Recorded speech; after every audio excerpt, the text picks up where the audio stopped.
A recent newbie mistake with my film camera almost cost me a professional relationship. Today we're going to talk about my journey with film. So I've been shooting cinema cameras and still cameras for a while now. My focus has definitely been more on cinema and video, not so much stills, but I really did want to learn more about kind of like the roots, right? Like getting to film. And the idea of shooting on like a film cinema camera, very, very expensive, very complicated, a lot of gear, 35 millimeter still camera.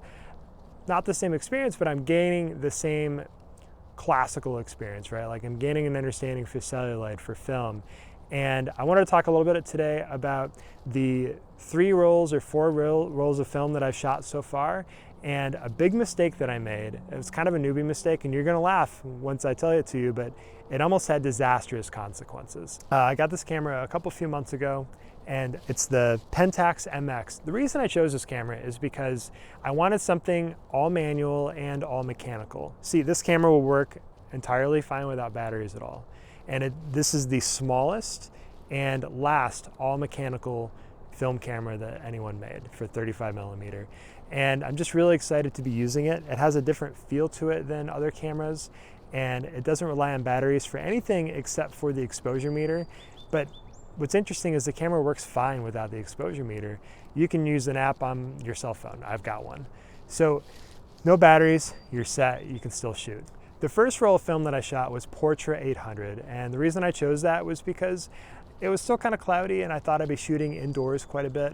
And I wanted to focus on shooting more shots of people. And Portra has a reputation for great skin tones. And I had that roll developed. I'm gonna share some of the images right here. And as I was shooting, I just discovered you don't know what something's gonna look like until you get it developed.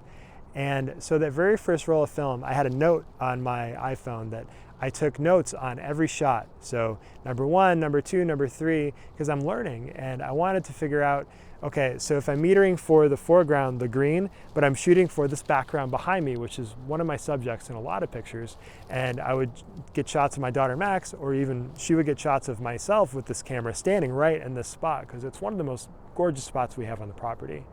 And I took notes on what was exposing in the green, and my shutter speed, my f-stop, and the ISO setting, the box speed setting on the camera. And took notes of all that for the Portra 800, and I did learn a lot.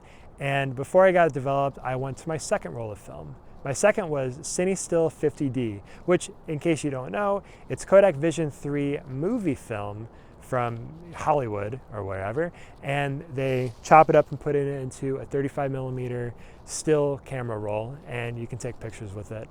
And I really like the look of that. Very low grain, much higher resolution compared to the Portra 800, which of course has grain, and that's why I got it.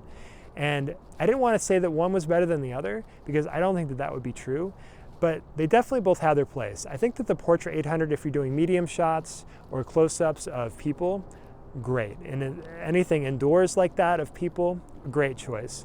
The other one, the Kodak Vision 3, the marketed as the CineStill 50D, was really great for outdoors and scenery shots. And I also did get a lot of shots of people. Most of those were outdoors, and I'm gonna share some of those right here. I really like how these turned out and how they looked. One thing I did have a tough time with though was exposing properly indoors with some of the faster speed films, especially the next speed that I picked up, Ektar 100. So I would love to show you the images of the Ektar 100, but the camera store called today and they're like, hey, this roll of film, there's something wrong with it. It looks like everything was exposed in the first frame only. And they were really polite. They didn't say, hey, you screwed up. But I know I screwed up. I know that for some reason I didn't load the film right and it just didn't advance. And so I wasted an entire $20-something roll of film.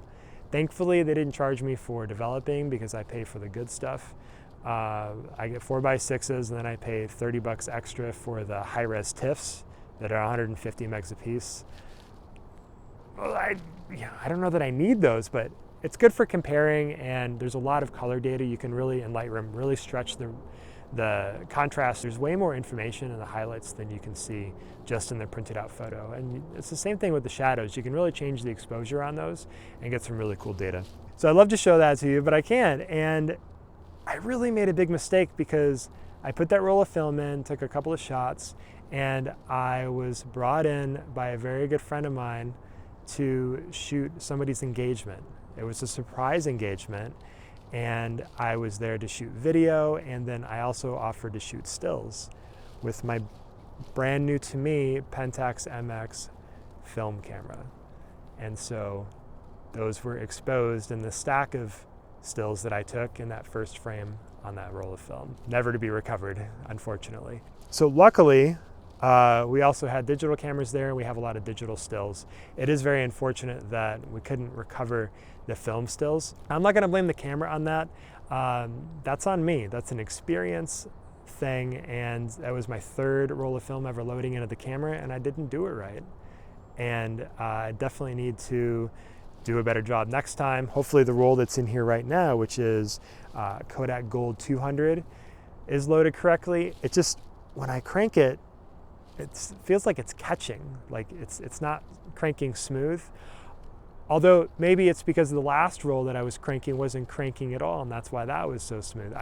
We'll find out. I did probably toast half this roll too, because I decided this was cranking really rough. Let's open it up and just see if it's like bunching up or if it's rolling, or just see what's going on. And of course, the 3 or so frames that are right in the back of the camera when you open up, of course I knew would be ruined. They'd be black frames because they just got 100% light. And then I also risked exposing everything to light that I'd already taken. And so luckily, nothing in there was critical, and I knew that going into it before I decided to open it up. I knew that nothing on this roll was critical that I had taken so far. I also know that it's like a $10 roll of film as opposed to like a $22-ish film or dollar roll of film, like several of the other rolls that I've been getting. I guess I just chalk it up to a few frame mistake, hopefully. But I'm really enjoying my experience with the Pentax MX. I like that I have to slow down and really take an image, because by the time you buy the roll of film and then get TIFFs developed and then get stills developed, every time you click the button, it costs you $3 to $4. And that sounds like a lot when you rapid fire your DSLR and go, 14 frames a second or whatever, like I do. But just slowing down and really focusing on capturing the right moment, looking at the framing. The viewfinder through this thing is gorgeous to look through. It's nicer than any DSLR I've ever held. I really enjoy it. It's also got the mechanical timer on there. I'll play it for you. It's just really cool. So we've been setting this on the tripod and doing group shots quite a bit too. And so if I didn't include those before, this is my favorite group shot picture. I'll show you right now. We took a family trip with some friends over to Lake Chelan, and this is one of the amazing wineries over there. This is one of my favorite pictures because it's a frame within a frame.